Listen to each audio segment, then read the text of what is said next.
Very good morning. Sorry, very good afternoon. Very good afternoon. बेटा audio video clear है सभी के पास?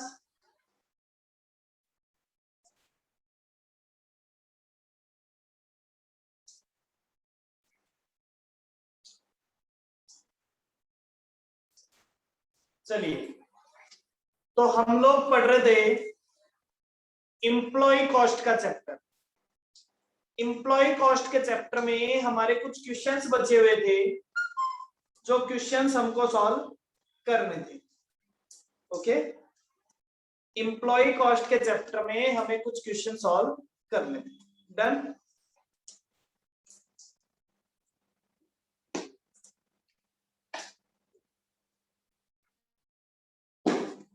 चलिए स्टार्ट करते हैं।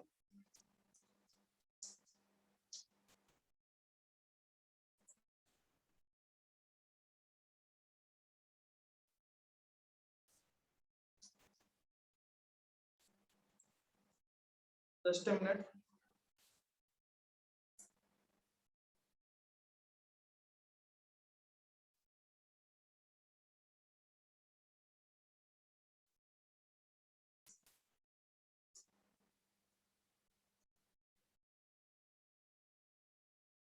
हाँ जी बेटा, कौन सा क्वेश्चन कर रहे थे अपन? कहाँ तक कर चुके थे? कुछ क्वेश्चन होमवर्क के लिए दिए थे क्या? कुछ क्वेश्चंस आपको होमवर्क के लिए दिए थे क्या?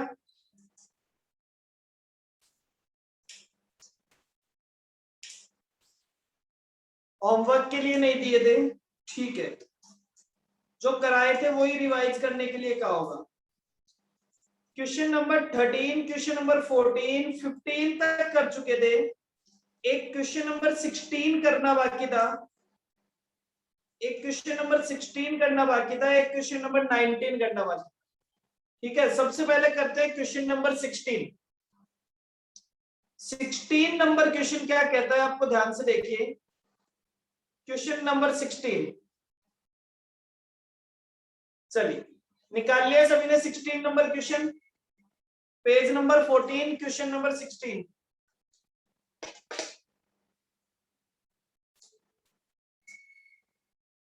क्वेश्चन नंबर 16 मिल गया सभी को?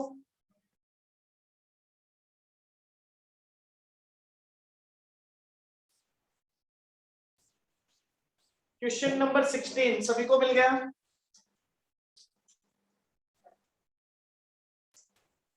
ये कह रहा है ए मैन्युफैक्चरर इंट्रोड्यूस।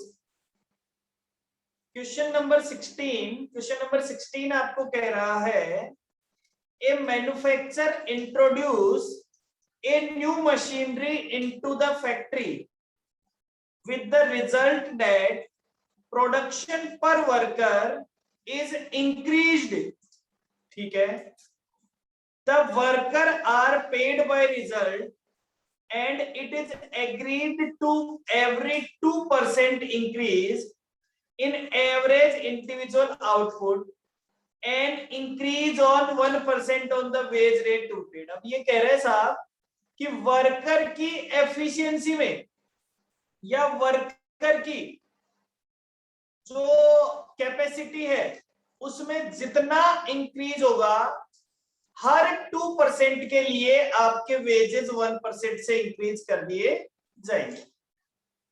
ठीक है, at the time the machine is installed the selling price of the product falls by 8.33%। अब नई मशीन इंस्टॉल करेंगे उस टाइम सेलिंग प्राइस कम हो जाएगा 8.33%। Show the net saving in production cost. अब ये कहता है कि प्रोडक्शन कॉस्ट में आपको कितनी सेविंग करनी पड़ेगी, which would require to offset the losses from the turnover and the bonus paid to worker. कहने का मतलब है कि साहब आपको जितना नुकसान हुआ है बोनस देने की वजह से और सेलिंग प्राइस कम होने की वजह से, तो उस नुकसान को सेट ऑफ करने के लिए आपको कॉस्ट में कितने रुपए की सेविंग करनी पड़ेगी, जिससे कि आपका वो नुकसान क्या हो जाए, सेव हो जाए। क्लियर? तो अल्टीमेटली हमें नुकसान का पता लगा। क्लियर? स्टार्ट करें क्वेश्चन को, कैसे करना है, आगे कुछ डिटेल दे रखी है। ये कह रहे हैं साहब फर्स्ट पीरियड की बात करते हैं, नंबर ऑफ वर्कर थे 175 और नंबर ऑफ आर्टिकल प्रोड्यूस किए जाते थे 16,800 आर्टिकल्स, वेजेस पेड किए जाते थे 33,600 और टोटल सेल्स होती थी 75,600। अब ये कह रहे हैं साहब सेकंड पीरियड में जब आप जाओगे तो नंबर ऑफ वर्कर हो गए 125 और आर्टिकल कितने बनाए गए, आर्टिकल बनाए गए 14,000। अब आपको इस क्वेश्चन को सॉल्व करना, चलिए साहब अभी सॉल्व करते हैं।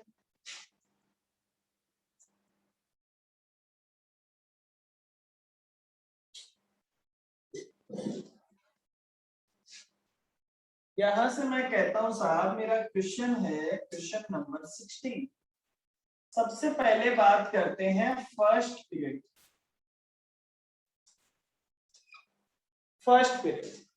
फर्स्ट पीरियड में हमें क्या क्या निकालना है, फर्स्ट पीरियड में हम सबसे पहले निकालते हैं आर्टिकल प्रोड्यूस्ड बाय पर एम्प्लॉय। एक एम्प्लॉय कितने आर्टिकल बनाता है, तो हमें पता चला कि 16,800 डिवाइडेड बाय 175। बताइए एक वर्कर कितने आर्टिकल बनाता है, एक वर्कर कितने आर्टिकल बनाता है।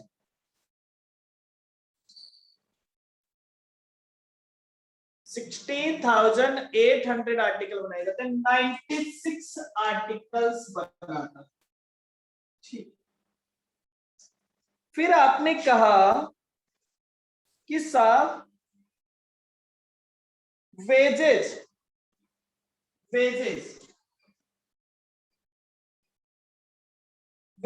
दिए जाते हैं 33,000 वेजेस पर एम्प्लॉय, 33,600 डिवाइडेड बाय 175। तो एक एम्प्लॉय को वेजेस कितने दिए जाते हैं,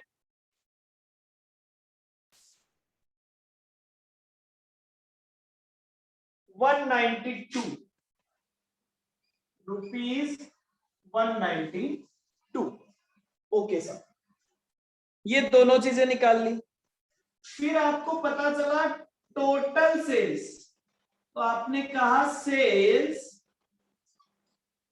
पर यूनिट बता दीजिए, पर यूनिट की सेल्स, तो 75,000 रुपीज, 75,600 डिवाइडेड बाय 16,800, तो ये आ जाएगी selling price per unit, selling price per unit rupees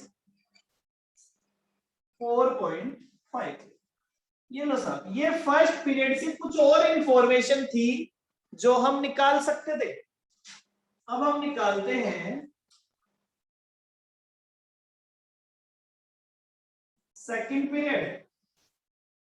चलिए साहब, सेकंड पीरियड में नंबर ऑफ एम्प्लॉय हो गए 125, ठीक है, और आर्टिकल प्रोड्यूस किए गए 14,000। तो आर्टिकल पर एम्प्लॉय, एक एम्प्लॉय ने कितने आर्टिकल प्रोड्यूस किए हैं, एक एम्प्लॉय ने आर्टिकल प्रोड्यूस किए हैं 14,000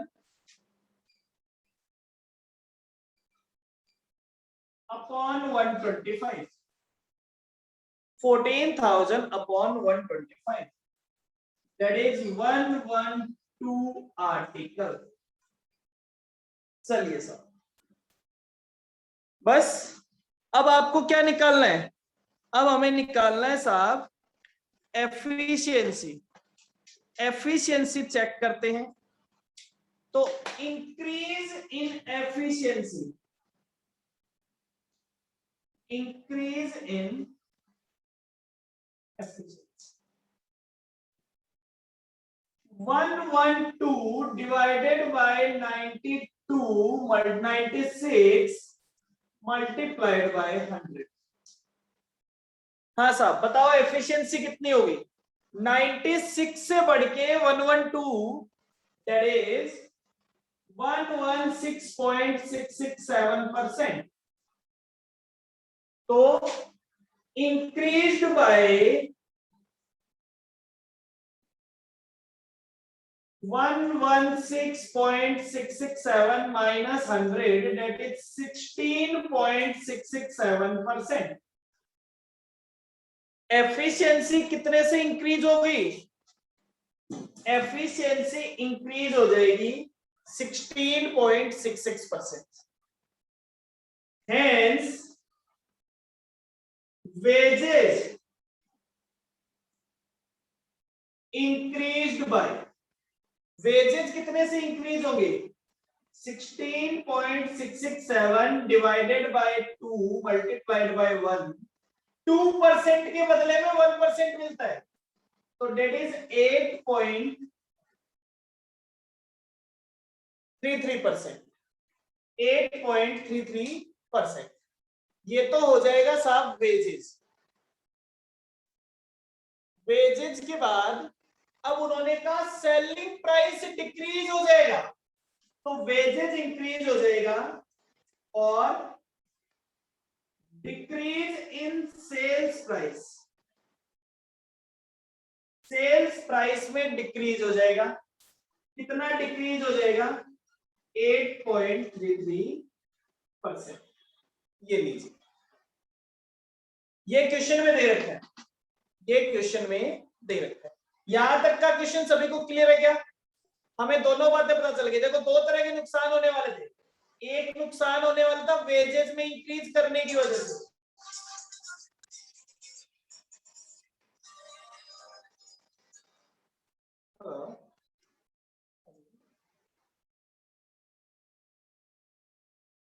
just a minute.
Sorry for the interruption, sorry for the interruption. चलिए बेटा कंटिन्यू करते हैं.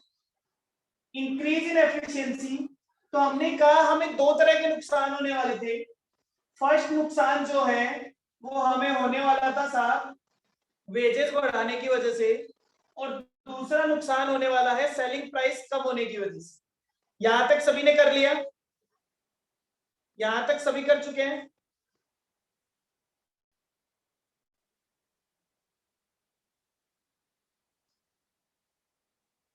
चलिए अब इसको आगे देखते हैं।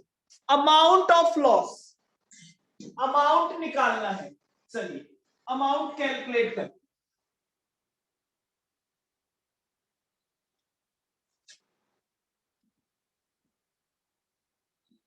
Amount of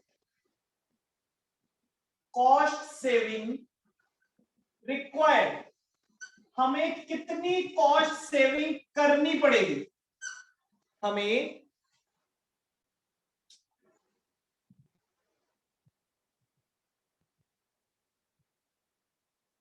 weight 1 second.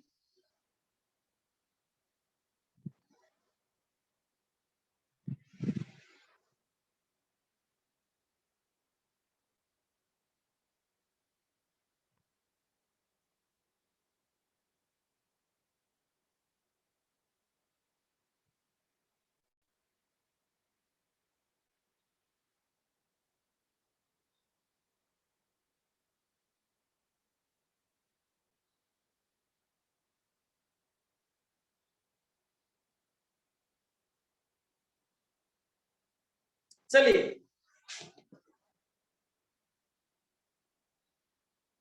Amount of cost saving required, कितनी कॉस्ट सेविंग रिक्वायर्ड है?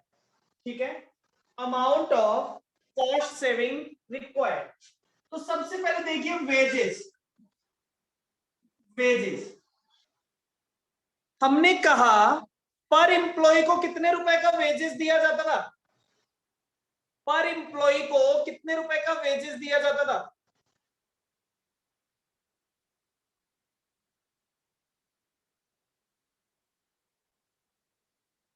वेजेस पर एम्प्लॉय,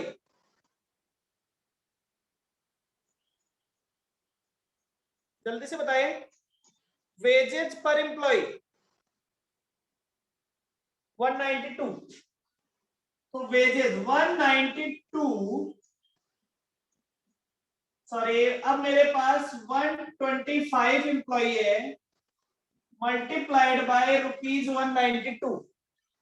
125 मल्टीप्लाइड बाय 192, अमाउंट बताइए।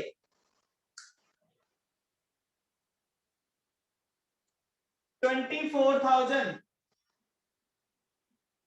Plus bonus. अब बोनस कितना देना पड़ेगा? 24,000 का 8.33%। 24,000 का 8.33%।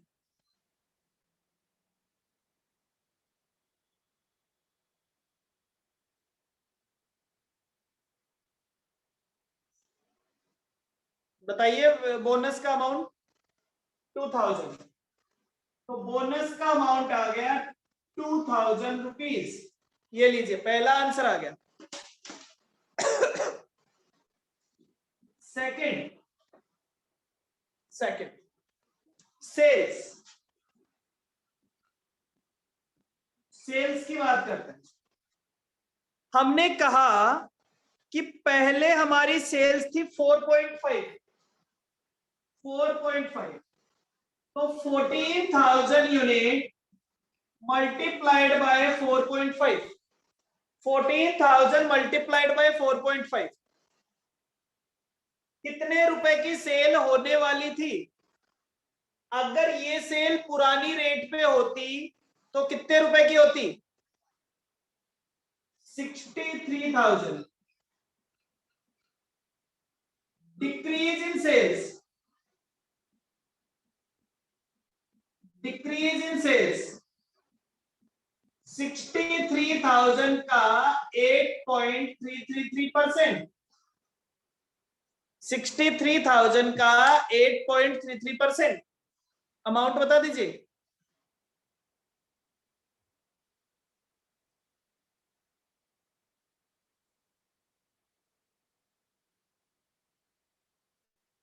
5250। एक्चुअली ये पॉइंट आप 3 आगे तक ले जाओगे तो ये आ जाएगा 5250। ठीक है सर। तो total cost saving required, total कितनी कॉस्ट सेविंग करनी पड़ेगी हमें? 2000 रुपीज तो हमने बोनस दिया है, 5250 टोटल करनी पड़ेगी 7250, टोटल करना पड़ेगा 7250। क्लियर है सभी को?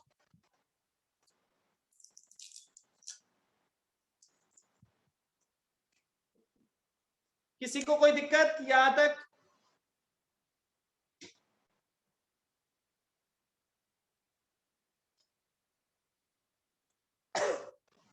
क्वेश्चन नंबर 16, क्वेश्चन नंबर 17 हम कर चुके हैं, क्वेश्चन नंबर 18 कर चुके हैं, क्वेश्चन नंबर 19 एंड 20। चलिए फटाफट से करते हैं।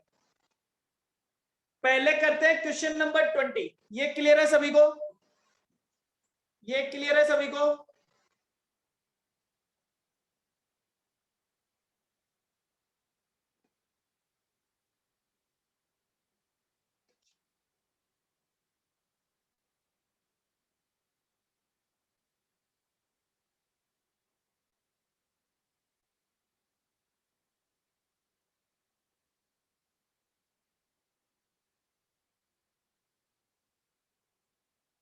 चलिए आगे करते हैं क्वेश्चन नंबर 20। क्वेश्चन नंबर 20 आपको क्या कहता है, ध्यान से देखिए। पहले पढ़ते हैं क्वेश्चन नंबर 20 को। क्वेश्चन नंबर 20 आपको कहता है टू फिटर्स, दो तो फिटर है, ए लेबर, एक लेबर है, और ए बॉय, एक बॉय है, undertake a job on piece rate basis, undertake a job on piece rate basis for ₹1290, for ₹1290। The time spent by each of them is 220 ordinary working hours. The time spent by each of them is 220 ordinary working hours. The rates of pay on time rate basis are ₹1.50 per hour for each of two fitters, ₹1 per hour for labor, and 0.50 per hour for the boy. The amount of piece work premium and the share of each worker when the piece work premium is divided proportionately to the wages paid. Compute the selling price of the above job on the basis of following additional data. चलिए ये कहता है साहब cost of direct material, cost of direct material ₹2010, works overhead at 20% of the prime cost, selling overhead at 10% of the works cost, और profit जो है वो है 25% on cost of sales. Question समझ में आया? जब पहली बार इस क्वेश्चन को पढ़ते हैं तो हमें कुछ भी समझ में नहीं आता है। चलिए एक बार दोबारा से इसी क्वेश्चन को रीड आउट करते हैं, ध्यान से सुनिएगा। 4 लोग मिलके काम कर रहे हैं, 2 मेन पर्सन है, एक लेबर है, और एक छोटा सा लड़का उनके साथ एज ए हेल्पर काम कर रहा है। ठीक है, done a job on piece rate basis, उन्होंने काम पूरा किया है पीस रेट बेसिस पे, मतलब एक काम का ठेका ले लिया और वो काम पूरा कर दिया। काम पूरा करने के बाद उनको रुपए मिले हैं 1290, और हर आदमी ने उस काम पे 220 आवर्स लगाए। ठीक है, अगर उन लोगों को टाइम रेट से पेमेंट दिया जाता तो क्या रेट होती उनकी?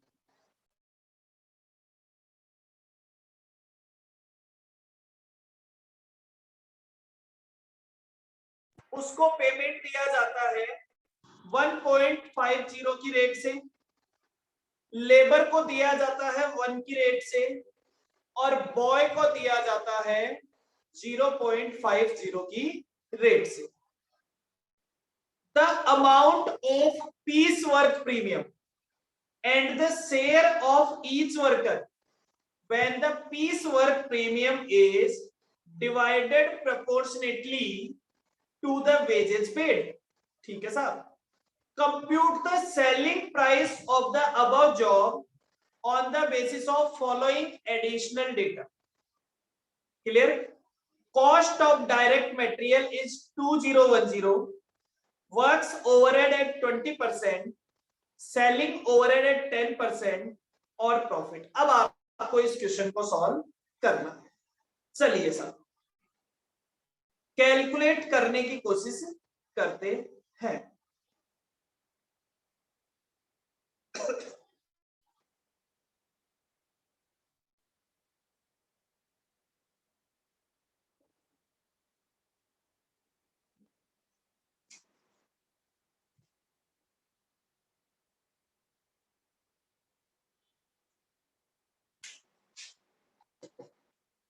सॉल्यूशन।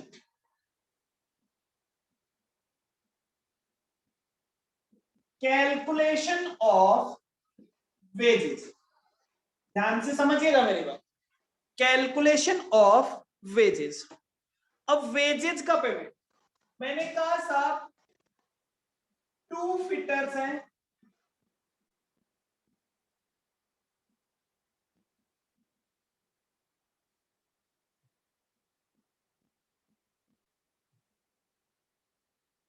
वन लेबर है और 1 बॉय है। ये हो जाएगा टोटल। फिर आप मुझे एक बात बताइए, उनका बेसिक पेमेंट कितना था? बेसिक पेमेंट वेजेस, अगर उनको टाइम रेट से पैसा दिया जाता, अगर उनको टाइम रेट से पैसा दिया जाता तो कितना पैसा देना पड़ता? 220 multiplied by 1.50 multiplied by 2, 220 multiplied by ये हो गया साहब 660। एक लेबर था, लेबर को 220 मल्टीप्लाइड बाय 1.50 मल्टीप्लाइड बाय 1, ये केवल एक ही था, तो ये हो गया साहब 330। फिर आ गया बॉय। अच्छा बॉय को ये सॉरी ये 1 रुपए के हिसाब से, इसको 1 रुपए के हिसाब से मिलने वाला था, ये अमाउंट हो गया 220 और इसकी रेट थी 220 multiplied by 0.50 multiplied by 1, that is 110। Total amount कितना हो गया? टोटल अमाउंट बता दीजिए। टोटल अमाउंट, टोटल अमाउंट इनको मिलना चाहिए था 990। अब इनको मिल गया बेटा पीस रेट के हिसाब से। पीस रेट के हिसाब से जो इन्हें टोटल पैसा मिला है वो टोटल अमाउंट कितना है? 1290। देखो टाइम रेट से बनता था 990, पीस रेट से बनता है 1290। तो क्या आप मुझे पीस रेट प्रीमियम बता सकते हैं क्या? पीस रेट की वजह से इन्हें कितना पैसा ज्यादा मिला है? पीस रेट की वजह से इन्हें कितना पैसा ज्यादा मिला है? ये लीजिए 300 रुपीज ज्यादा मिले। अब इसके बारे में इन्हें क्या कह रखा?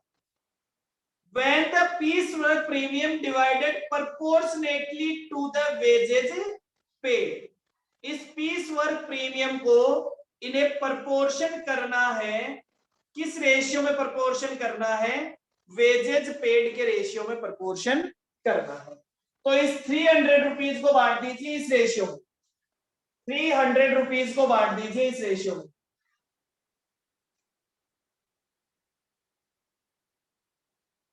6:1 के रेशियो, 66, 22 और 11, तो 6:1 के रेशियो में बांट दीजिए। दैट इज 266.67 और 33.33। इसको मिल गया 860, इसको मिल गया 286.67 और इसको मिल गया 143.33। क्लियर? ये तो हो गया पहला काम, ये तो हो गया आपके क्वेश्चन का पहला काम। इन्होंने कहा था सबसे पहले तो आप उनको टाइम रेट के हिसाब से उनका पैसा दीजिए, फिर पीस पे काम करने की वजह से जो एक्स्ट्रा पैसा मिला है वो निकालिए और उस एक्स्ट्रा पैसे को उनके वेजेस के रेशियो में बांट दीजिए, तो आपके पास उनका पैसा आ जाए। डन? यहां तक किसी को कोई दिक्कत है?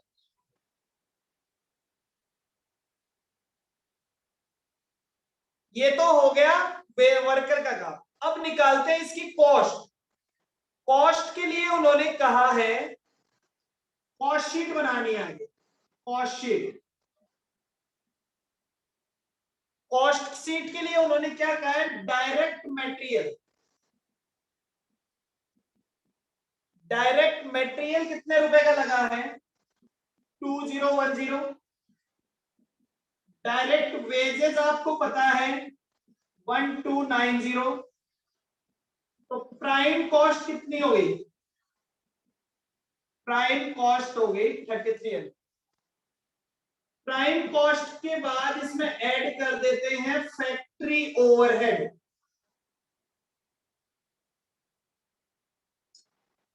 फैक्ट्री ओवरहेड कितना ऐड करना है? फैक्ट्री ओवरहेड करना है 20%।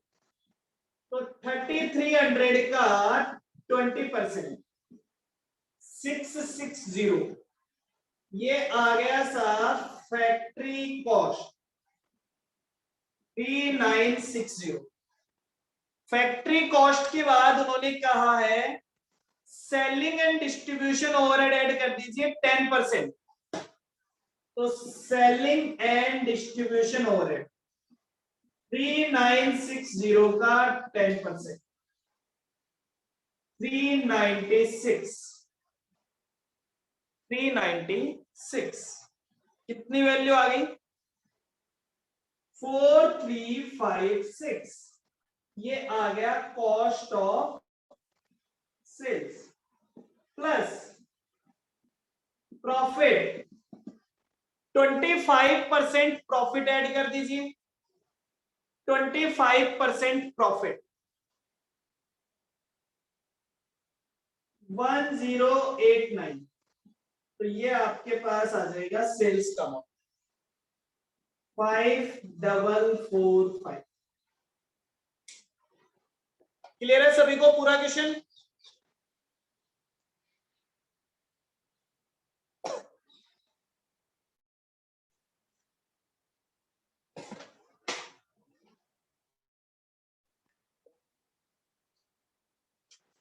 Yes sir. चलिए बेटा, यहां तक करने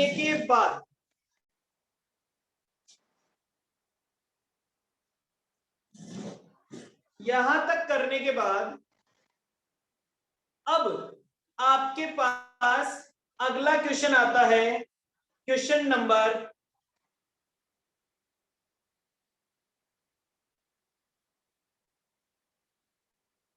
19। फटाफट से पढ़िए क्वेश्चन नंबर 19 क्या कहता है। क्वेश्चन नंबर 19 को रीड आउट कीजिए फटाफट से, फास्ट।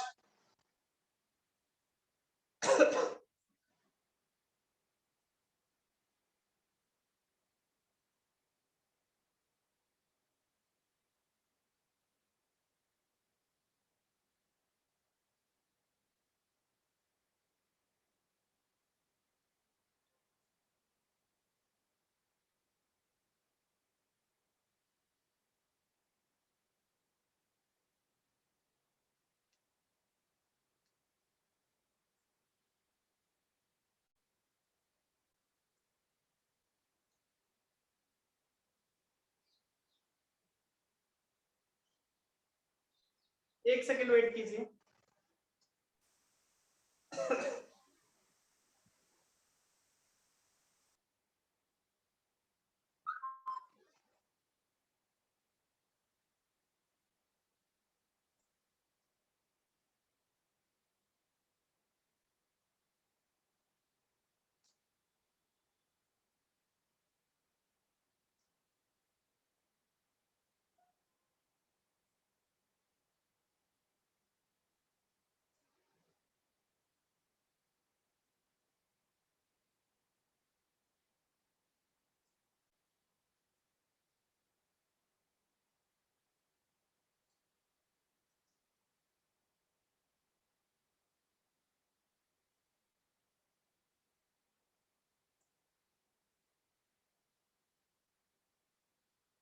हाँ जी, क्वेश्चन नंबर 19, क्वेश्चन नंबर 19 समझ में आया क्या कहता है?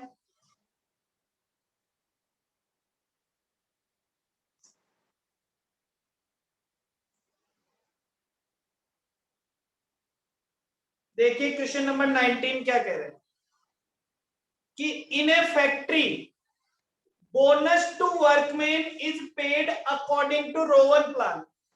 एक फैक्ट्री में बोनस दिया जाता है रोवन प्लान के हिसाब से। और कितना कैसे दिया जाता है ध्यान से देखना। Time allotted for the job is 40 hours, मतलब टाइम अलाउड कितना है 40 आवर्स। नॉर्मल वेज रेट कितना है? नॉर्मल वेज रेट कितना है?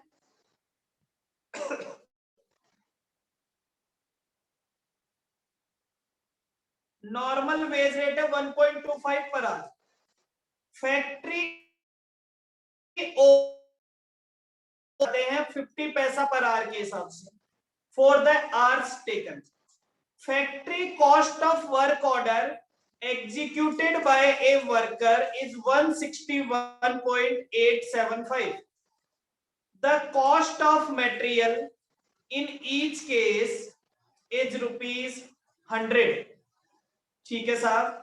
अब ये आपको कहता है calculate the hours of time taken by the workman to complete the work order. ये लीजिए साहब, वर्क ऑर्डर को पूरा करने में टाइम कितना लगा था, मतलब आपको बताना है टाइम टेकन। आपको क्या बताना है? आपको बताना है टाइम टेकन। चलिए साहब, बता सकते हैं क्या?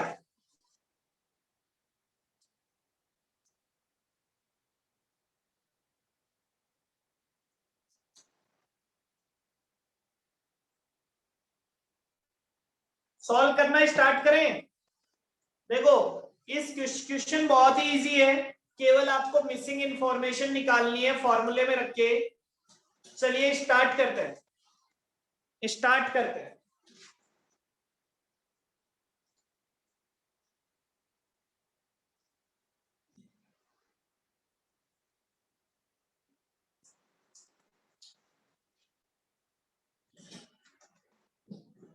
देखो आपको क्या दिया हुआ है बेटा, आपको दिया हुआ है फैक्ट्री कॉस्ट।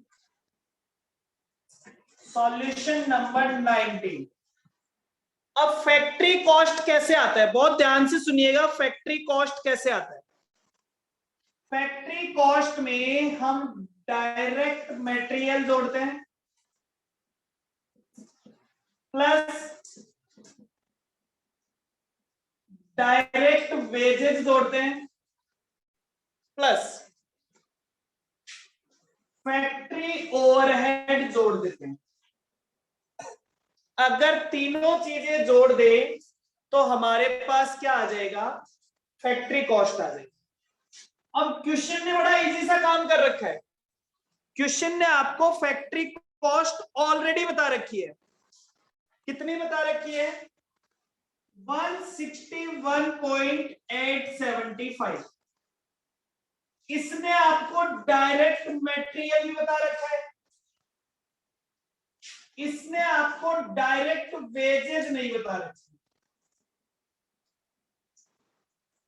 और फैक्ट्री ओवरहेड भी नहीं बता रखा।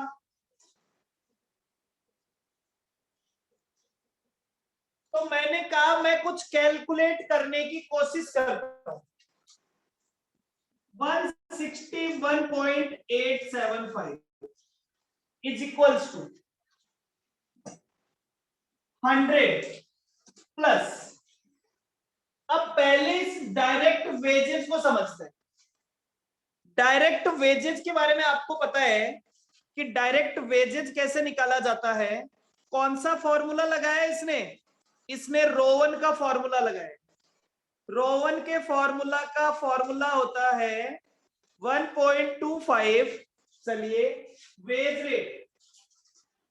रेट आपको पता है 1.25 multiplied by time taken. Time taken आपको नहीं पता।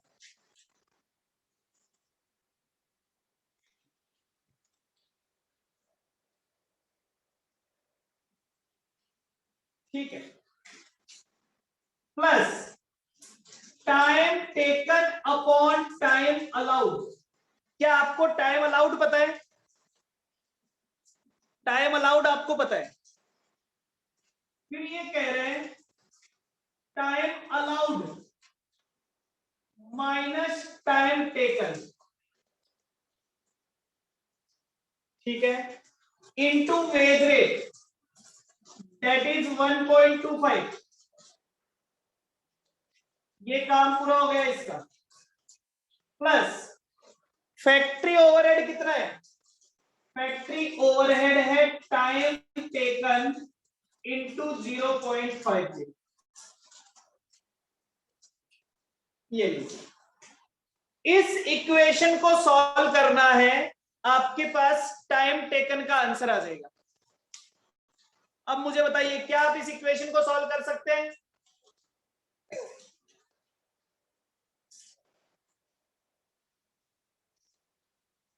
तो इस इक्वेशन को आपको सॉल्व करना है। ये इक्वेशन को सॉल्व करेंगे तो आपके पास आंसर आ जाएगा, और मैं मानता हूं कि सभी इसको सॉल्व कर सकते हैं।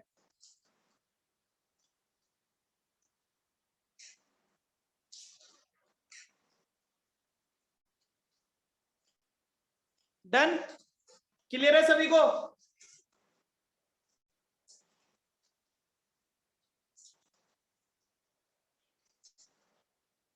तो देखिए, आज आपके दो होमवर्क है। एक तो इसका सॉल्यूशन आपका होमवर्क है, इसका आगे का सॉल्यूशन। एक तो इसका आगे का सॉल्यूशन आपका होमवर्क है, और दूसरा जो है क्वेश्चन नंबर 22। क्वेश्चन नंबर 22 आपका होमवर्क है। 23 एंड 24 कल करेंगे।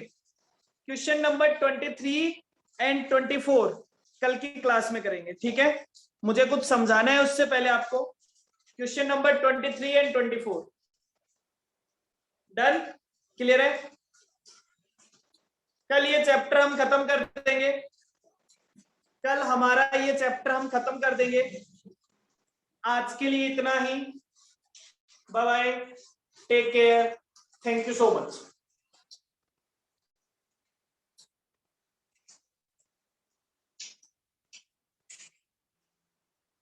मैं दोबारा से मीटिंग स्टार्ट कर रहा हूं एफए की क्लास के लिए। दोबारा से मीटिंग स्टार्ट कर रहा हूं एफए की क्लास के लिए, रीजॉइन कर लीजिए।